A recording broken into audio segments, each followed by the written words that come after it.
어린이들이랑 이제 이야기를 해봤는데 걔가 얘기했던 게 무서운 거는 좋은데 위험한 건 안 돼요라고 하더라고요. 위험한 건지 위험해 보이는 건지는 다른 문제인 것 같은데 좁은 놀이터에 애들을 집어넣어서 밀도를 높이는 게 아니라 애들이 어디서나 놀 수 있는 환경을 보장해 주는 것 쪽으로 가야 되는 게 맞는 것 같거든요. 바이러스 시대를 맞은 아이들에겐 좀처럼 갈 곳이 없습니다. 코로나19 확산 9개월째. 학교도 친구도 운동장도 잃어버린 아이들에게 허락되는 공간은 오직 놀이터뿐. 하지만 이곳에서조차 아이들은 완전한 주인일 수 없습니다. 오늘날의 놀이터가 어린이들이 원하는 모습과는 한참 거리가 멀어졌기 때문인데요. 놀이터를 빼앗겨버린 아이들의 이야기를 뷰잉이 들어봤습니다. 철봉이 없어서 운동기구를 들려. 그네가 없어요. 저거 매달리고 막 놀라면 저기 손이 아파요. 안전관리 기준이 되게 엄격해요. 그런데 우리나라만 엄격한 게 아니라 다른 나라도 마찬가지거든요. 그래서 전 세계적으로 안전관리 때문에 놀이터가 너무 재미없어지고 있다라는 얘기들은 많이 해요. 이제 뭐 영국에서는 많은 사람들이 모여서 어떤 선언을 하죠. 놀이터는 리스크가 있어야 된다. 원래 애들은 이렇게 올라가는 걸 너무 좋아하니까 정글짐 좋아하잖아요. 근데 요즘 정글짐 안 놓잖아요. 위험하다고. 근데 정글짐은 아이들이 통제할 수 있는 위험이거든요. 위험한 건지 어른들한테 위험해 보이는 건지는 다른 문제인 것 같은데 어른들한테 위험해 보이니까 빼는 경향들이 많죠. 애들이 높은 걸 올라가는 거 좋아해요. 그다음에 어떤 경험이 끊기는 걸 싫어해요. 그래서 아이들한테 너희가 원하는 놀이터를 그려봐라 라고 하면 그 미끄럼틀은 엄청 길어요. 항상 애들의 그림에서 보면 구름보다 태양보다 미끄럼틀이 더 높아요. 제가 잘 듣는 예로 우리 어른들도 술집을 갈 때 약간 꿀꿀한 날은 뭐 좀 조용한 데 가고 어떤 날은 좀 활기 있는 술집을 가듯이 아이들도 그런 게 있는 것 같아요. 오늘은 내가 한번 좀 뛰어서 놀아볼까? 라고 하면 넓은 놀이터를 찾아가서 뛰어놀고 내가 오늘은 좀 이렇게 친구들이랑 수다나 떨어볼까? 그러면 조금 한적한 놀이터를 가고 그래서 아이들도 저희가 만나보면 상황에 맞게 놀이터를 가더라고요. 그래서 저희가 있죠. 예. 멋진 디자인으로 자꾸 놀이터를 생각하거나 그러는데 그게 아니었으면 좋겠다라는 거고 그다음에 가능한 한 아이들끼리 노는 것들을 자꾸 저희가 추구해야 되는데 아이들이 시설물과 놀게 하는 것들 신체적인 활동이 너무 위축되는 도시에 살다 보니까 아이들이 정말 내가 충분하게 오를 수 있는 놀이기구가 없다 보니 그 위에 위험하게 올라가는 거거든요. 자전거 타는 오빠들이 계속 너무 위험하게 타서 좀 불안해요. 여기 자전거 타면 안 된다고 이렇게 막 써 있잖아요. 그 놀이터에 왜 자전거 타냐고 막 그래가지고 맨날 이쪽에서 다니거든요. 많이 부족해요. 여기 빼고는 거의 다 없는데 갈고 아파트 놀이터는 여기처럼 시끄럽게 하면은 좀 뭐라 해야 될까? 빨리 경비 돌릴 수 아저씨들이 있는 공간이 오니까. 여기 뭐 자전거 타기, 공놀이 이런 거 금지 안내 뭐 이런 거 붙어 있어도 다 되게 위험하게 놀아요. 어린애들 부모님만 조마조마하고. 좋은 거는 놀이터를 약간 구분해 주는 건 좋은 것 같아요. 아주 유아들 노는 공간, 좀 큰 아이들 노는 공간을 구분해 주는 게 좋은데 유아들은 형아들이 뛰어다니면은 무섭죠. 부딪히기도 하고 그리고 또 큰 아이들은 동생들이랑 자기가 부딪힐까 봐 겁나하기도 해요. 그래서 우리는 놀이터가 한 유형으로 법적으로 돼 있어요. 어린이 공원으로 되어 있고 외국 같은 경우는 놀이터를 3가지로 구분을 하더라고요. 유아, 초등생들, 청소년들. 그 놀이터에 들어가는 어떤 놀이의 구성이라던가 공간 구성이나 시설뿐만 아니라 위치도 달라야 돼요. 유아 놀이터는 집 앞에 있어야 돼요. 멀리 갈 수 없잖아요. 가까이에 있어야 되는 거고 넓지 않아도 되는 거죠. 그다음에 모래사장만 있어도 되는 거거든요. 되게 작게 많이 있어야 되는 거고 부산에 있는 어린이 재단이랑 같이 그 수정동에 있는 아이들 놀이 환경이나 이러한 것들을 봤는데 그 수정동에 애들 놀이터가 없어요.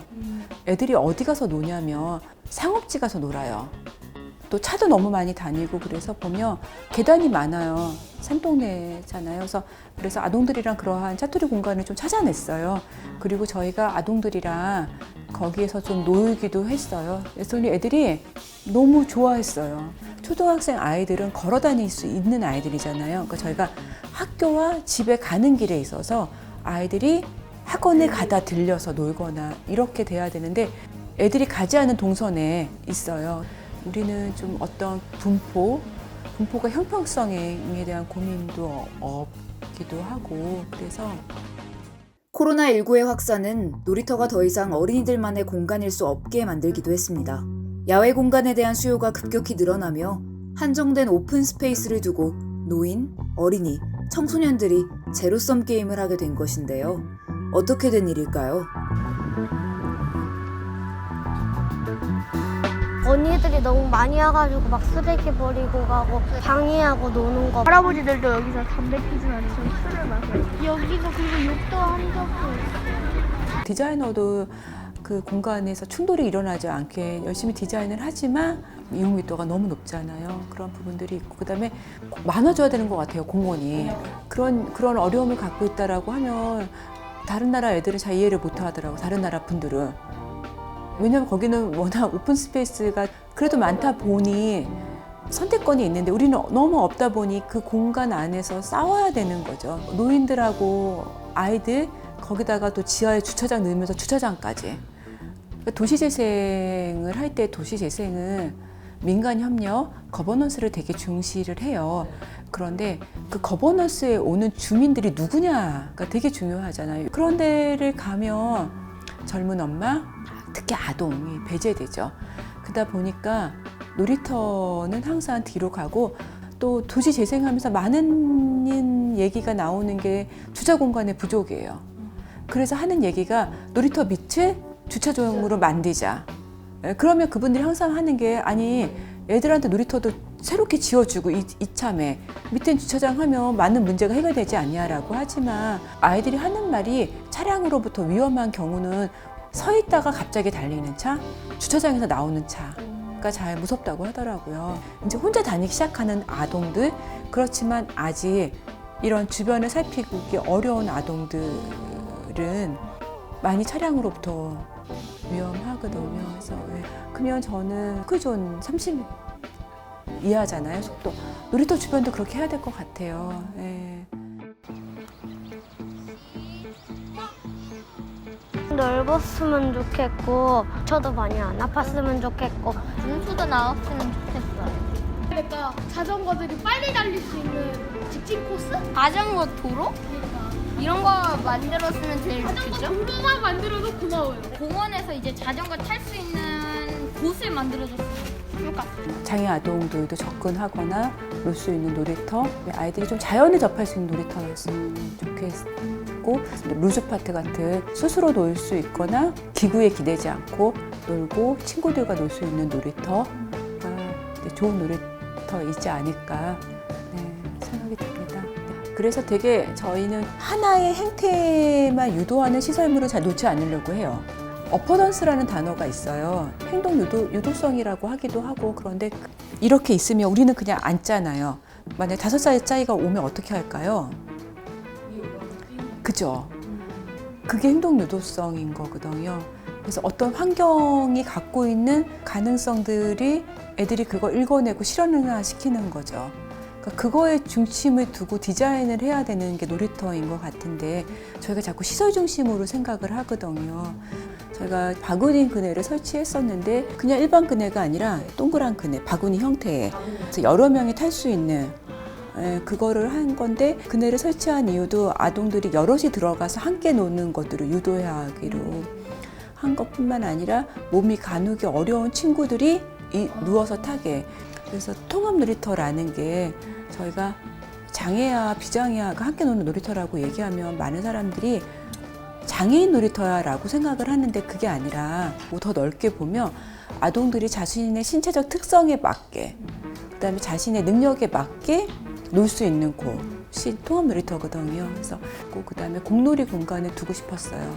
아이들이 좋아하는 게 공놀이 공간, 킥보드 탈 수 있는 공간인 건데 휴식하는 어른들과 그 공놀이 하는 아이들이 부딪히는 현상도 나타나고 그래서 별도의 공놀이 공간을 두려고 했고 유럽의 놀이터를 다니면서 되게 좋았던 점이 공놀이 공간이 꼭 있다는 거. 근데 그게 크기도 하고 작기도 하는데 유아들은 공을 멀리 차지 않고 그러다 보니 작아도 되거든요. 착한 위험이란 단어도 쓰고 요즘은 그런 단어도 쓰기는 한데 어린이들이랑 이제 이야기를 해봤는데 걔가 얘기했던 게 무서운 거는 좋은데 위험한 건 안 돼요라고 하더라고요. 그러니까 걔가 말하는 위험은 리스크가 아니라 해저드에 해당되는 거인 거예요. 그러니까 거기 그물 흔들다리를 놨어요. 그물로 된 거. 쟤는 무섭대요. 그렇지만 안전은 하다는 거예요. 오래돼서 구멍이 나 있어서 발이 푹 빠지거나 나사가 잘 조여되지 않아 떨어질 수 있는 거는 안 좋은 거라는 거예요. 그렇지만 무서운 건 잘 좋다는 거예요. 애들이 충분하게 올라가는 것들을 해보고 싶은데 그게 안 되니까 놀이터가 아닌 다른 공간에서 그러한 것들을 해결하려고 하거든요.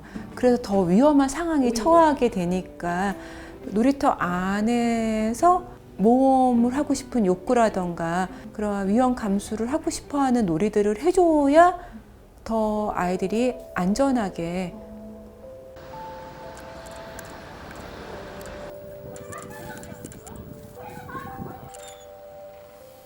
좀 놀지 못해서 생기는 문제는 되게 많이 있을 것 같은데 그게 정말 측정되지 않는다라는 것들이 그런데 우리나라 부모들은 놀이가 그 자체가 목적이 돼야 되는데 그게 안 되는 거니까 놀아야 공부도 잘하고 잘 노는 아이가 머리도 좋아 이러한 걸 원하시지 않나 싶어요. 네.